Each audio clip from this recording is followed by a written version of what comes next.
अगर हम अपनी कुछ गलतियों को समय रहते सुधार ले तो हम एक बहुत ही अच्छे लाइफ में इंटर कर सकते हैं। और हम होम मेकर्स की लाइफ तो कुछ ऐसी होती है कि हम सारा चीज अपने एक्सपीरियंस के थ्रू ही सीखते हैं। कैसे अच्छा खाना बनेगा, कैसे घर साफ रहेगा, कैसे चीजें ऑर्गेनाइज रहेगी, कैसे बच्चों को पढ़ाना है। तो ये सारी चीजें हम जो गलती करते हैं उसे सुधार के जो हमें एक्सपीरियंस मिलता है, उन सारी चीजों से हम ये सारी चीजों को लर्न करते हैं। तो हेलो दोस्तों, आज की इस वीडियो में मैं आपके साथ कुछ ऐसी रोजमर्रा की गलतियों को शेयर करने वाली हूँ जो हम आए दिन करते हैं। बट इन गलतियों को सही करके हम अपने पैसों की सेविंग कर सकते हैं, समय की सेविंग कर सकते हैं, प्लस एक हैप्पी लाइफ स्पेंड कर सकते हैं। तो बिना देरी करते हुए आज का ये बहुत ही ज्यादा इंटरेस्टिंग सा वीडियो हम स्टार्ट करते हैं। Let's start.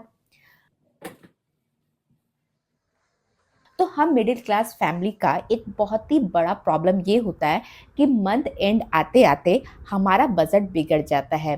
मैंने अपने प्रीवियस वीडियो में बहुत सारे ऐसे तरीके बताए हैं जिससे आप अपने घर के बजट को सही तरीके से मेंटेन कर सकते हैं। और घर के बजट में हमारा ग्रोसरी बहुत ही बड़ा एक पार्ट होता है। तो सबसे पहले तो आपको ध्यान देने की बात है कि आप ग्रोसरी शॉपिंग कैसे करें। चलिए इसके बारे में थोड़ी देर बाद बात करेंगे।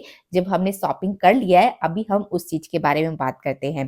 तो जब हम ग्रोसरी शॉपिंग करके आते हैं तो हम क्या करते हैं कि सारा सामान एज इट इज छोड़ देते हैं या सोचते हैं कल रखेंगे, परसों रखेंगे जगह पे। बट उन सामानों को आप as soon as possible check करें कि आपने क्या क्या लाया है, आपको क्या क्या चीजों की सच में जरूरत थी। और कोशिश करें कि एक बजट फ्रेंडली शॉपिंग करने का बड़ा पैकेट अगर आपको थोड़े सस्ते रेटों में मिल रहा है तो थोड़ा सा इन्वेस्टमेंट वहां कर दे। 2-3 महीने आपको उस चीज को फिर से खरीदने की जरूरत नहीं पड़ेगी। जैसे इस तरह का सर्फ का डब्बा हो जाता है। मैंने कंपेयर किया आधे किलो से, 1 किलो से जो पाउच वाला आता है उससे मुझे ये 300 रुपीज कम में ये बड़ा पैक मिला जो 6 kg का है। और ये मुझे मिला लगभग 1100 में। तो सोचा कि आज 1100 लगा देते हैं तो 3 से 4 महीने मेरे बिल्कुल भी सर्फ में किसी भी तरह का इन्वेस्टमेंट नहीं होगा। और यहाँ जो 200-300 रुपए बचे हैं वो मैं दूसरी चीजों में खर्च कर सकती हूँ। देन उसके बाद सारी चीजों को जगह पर रखे। ईटेबल आइटम यानी जिन चीजों को हम खा सकते हैं उन्हें आप अलग सेक्शन में रखें। और नॉन ईटेबल आइटम जैसे सर्फ, साबुन, पेस्ट, डिटॉल और अनगिनत बहुत सारे ऐसी चीजें जिन्हें हम नहीं खा सकते हैं, जो हमारे अदर चीजों में यूज होती है, उनकी जगह आप अलग रखें। उसके बाद आता है सेल्फ केयर का आइटम। तो हम सभी कुछ एक्स्ट्रा सामान अपने घर पे रखते हैं, जैसे एक्स्ट्रा बॉडी लोशन हो गया, सैनिटरी पैड्स हो गए, कुछ क्रीम वगैरह हो गए। तो ये मेरे घर पे एक्स्ट्रा भी है, अभी लास्ट इसका पैकेट खत्म नहीं हुआ है।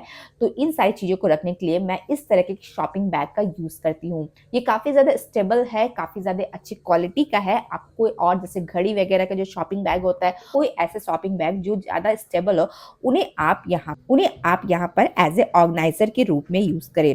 जितने सारे एक्स्ट्रा सेल्फ केयर की चीजें हैं उन्हें आप यहाँ रखें। पता भी रहेगा कि क्या चीजें है घर पे, क्या चीजें नहीं है, और फिर आपके पैसे बिल्कुल भी बर्बाद नहीं होंगे।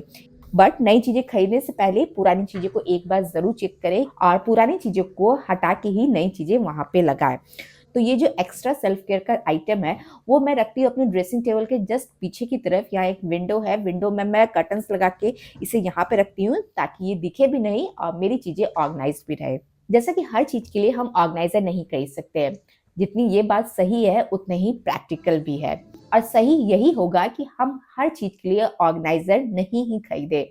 कुछ ऐसी चीजें जो वेस्ट होती है, जैसे इस तरह का कुकीज बॉक्स, उसमें मैं अपने विम बार हो जाता है, इस तरह के स्क्रबर हो जाता है, ग्लव्स हो जाते हैं, एक्स्ट्रा ग्लव्स हो जाते हैं, उन सारी चीजों को मैं यहाँ पे स्टोर करके रखती हूँ ताकि सारी चीजें मेरी जगह पे रहे और मुझे किसी भी चीज को खोजने की जरूरत नहीं पड़े।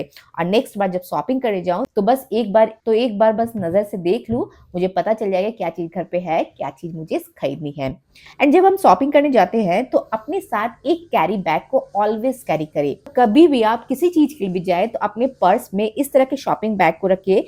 ये शॉपिंग बैग मैंने परचेज किया है जो काफी ज्यादा अच्छा है, क्योंकि मैं इसे एक नॉट में लगा के इस तरीके से इसे काफी ज्यादा छोटा करती हूँ, जो मेरे छोटे से छोटे पर्स में बहुत ही इजिली फिट हो जाता है।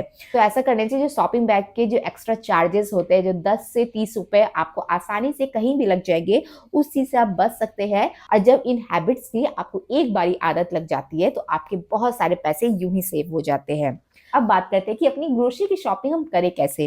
तो जो भी चीज आपने अपने किचन में या कहीं भी जगह यूज कर लिया, यानी उसका लास्ट पैकेट आपने निकाल लिया है, अब और पैकेट नहीं है स्टोरेज में, तो उसे आप एक चेक लिस्ट में जरूर लिखें। एंड यस, जब भी आप ग्रोसरी शॉपिंग करने जाएं तो एक चेकलिस्ट, एक लिस्ट बना के ज़रूर ले जाएँ, जिससे आपको पता चले कि क्या चीज़ आपको खरीदनी है और फिर आप बेकार के आइटम्स को यूँ ही ना खरीदें। हमारे साथ ये होता है ना कि घर में वो चीज़ अवेलेबल रहती है, हमें ध्यान नहीं रहता, हम उसका नया पैकेट वापस से खरीद के ले आते हैं और फिर वो चीज़ हमारे घर पे जमा होती जाती है। तो इस तरह के हैबिट से वो चीज़ कंप्लीटली दूर हो जाएगी। तो कुछ भी चीज़ जब भी आपको याद आए, तो उसे आप अपने नोटपैड में लिख लें या अपने मैग्नेटिक बोर्ड में लिख लें, तो आपके यहाँ पर एक्स्ट्रा खर्चा होने से आप बिल्कुल बच सकते हैं। तो जब आज खर्च की बात मैं कर ही रही हूँ, तो हमारे घर में महीने भर में न जाने कितने सारे बिल्स आते हैं। ग्रोसरी का बिल हो गया, शॉपिंग का बिल हो गया, कपड़ों का बिल हो गया, रेस्टोरेंट का बिल हो गया, हम कहीं बाहर खाने गए तो वहाँ का बिल हो गया। तो यही सारे ऐसे बिल्स होते हैं जो हमारे मंथली बजट को बिगाड़ने में काफ़ी ज़्यादा हेल्पफुल होते हैं। मैं क्या करती हूँ कि यहाँ पर मैं एक जार का यूज़ लेती हूँ। जार को मैं अपने लिविंग रूम के एरिया में रखती हूँ। जब भी मार्केट से आया, कोई भी चीज़ हमने शॉपिंग की या रेस्टोरेंट में खाने खाने गए, मूवी देखने गया, तो वो चीज़ का बिल मैं यहाँ पे स्टोर करके रखती हूँ। महीने भर का स्टोर करती हूँ और महीने के लास्ट में मैं इन सारे बिल्स को चेक करती हूँ। देखती हूँ कि कहाँ मैंने इस महीने ज़्यादा खर्च किए, कहाँ मुझे और खर्च करने की ज़रूरत है और किस तरीके से मैं अपने महीने को सही तरीके से चला सकती हूँ। यानी एक बहुत ही अच्छा अंदाज़ा मिल जाता है कि मुझे कितने खर्च हुए, यानी बिना किसी कॉपी पेन का यूज़ किए बिना मुझे अंदाज़ा हो जाता है कि कहाँ पर सबसे ज़्यादा मेरे घर पे खर्च हो रहा है और नेक्स्ट मंथ उस चीज़ को मैं हमेशा ही ध्यान रखती हूँ। इस तरह के मंथली बिल को जमा करने का एक और फ़ायदा ये भी होता है कि अगर कोई कपड़ा हमने खरीदा या कोई और चीज़ जब हमें एक्सचेंज करानी पड़ती है और फिर बिल की ज़रूरत पड़ती है, तो वो बिल मुझे यहाँ पर ठीक से मिल जाता है। वरना क्या होता है कि बिल्स हम इधर-उधर रख देते हैं और कुछ बिल्स को डस्टबिन में डाल देते हैं। तो ये प्रॉब्लम भी यहाँ पर कंप्लीटली दूर हो जाती है। इन बिल्स में सबसे एक बड़ा बिल होता है, जो होता है इलेक्ट्रिसिटी बिल।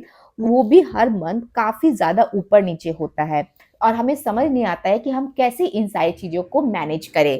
तो कुछ छोटी-छोटी हैबिट्स को आप ज़रूर फ़ॉलो करें। जैसे जब भी आप बाथरूम यूज़ करते हैं, तो एक कॉमन प्रॉब्लम ये रहती है कि बाथरूम का लाइट हम हमेशा ही ऑन करके रख देते हैं। मतलब जब आप छोटे थे तो पापा आपको ज़रूर कहा करते होंगे कि बिजली की लाइट बंद करो, तभी वो चीज़ हमें समझ नहीं आती थी कि पापा ऐसा क्यों बोलते हैं।